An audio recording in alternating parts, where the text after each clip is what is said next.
आधुनिक भारत का इतिहास अनगिनत युद्धों और संघर्षों से भरा हुआ है। इनमें से एक महत्वपूर्ण युद्ध दक्कन का युद्ध भी है, जो दक्षिण भारत के इतिहास में एक महत्वपूर्ण घटना माना जाता है।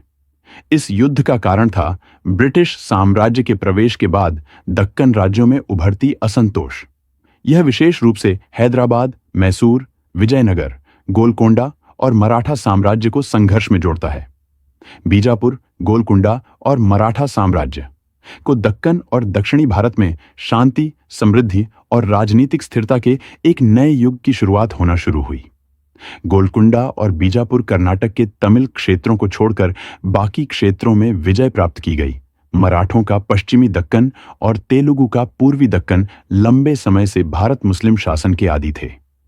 प्रारंभिक व्यवस्थाओं की देखरेख करने की एक संक्षिप्त अवधि के बाद सम्राट अपने भव्य शिविर और केंद्रीय सेना को विजयी रूप से उत्तर की ओर शाहजहानाबाद वापस ले जाएगा।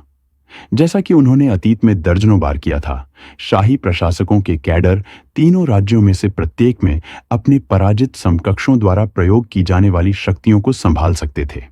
औरंगजेब वर्षों तक दक्कन में रहा, अंतहीन युद्ध लड़ता रहा तथा उस क्षेत्र में सार्वजनिक व्यवस्था और साम्राज्यवादी शक्ति के गिरते चक्र को उलटने की आशा करता रहा। युद्ध के दौरान विभिन्न सत्ताधारियों के बीच संघर्ष का केंद्र बना, जिसमें व्यक्तिगत, सामाजिक और सांस्कृतिक स्वतंत्रता के मुद्दे शामिल थे। संभाजी के साथ ही विद्रोही मराठा राज्य समाप्त नहीं हुआ। उनके छोटे भाई राजाराम का जल्दबाजी में राज्याभिषेक कर दिया गया और वे जिंजी किले में शरण लेने के लिए सुदूर दक्षिण की ओर भाग गए। उत्तर में बचे मराठा अधिकारियों ने मुगलों के खिलाफ हिंसक छापेमारी का अभियान तेज कर दिया। शाही अधिकारियों को अपने जिलों की रक्षा करने और राजस्व एकत्र करने में भारी कठिनाइयों का सामना करना पड़ा। इस युद्ध में हैदर अली और उसके बेटे टिप्पू सुल्तान, मैसूर साम्राज्य के प्रमुख, विजयनगर, गोलकोंडा, बीजापुर और मराठा साम्राज्य के नेताओं ने भी भाग लिया। ब्रिटिश इस युद्ध को अपने प्रभाव के विस्तार के लिए महत्वपूर्ण मानते थे और उन्होंने दक्षिण भारतीय राज्यों के साथ अलग अलग समझौते किए।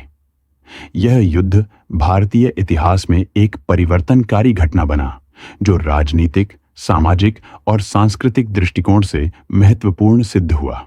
मिलते हैं अगले वीडियो में। जय हिंद।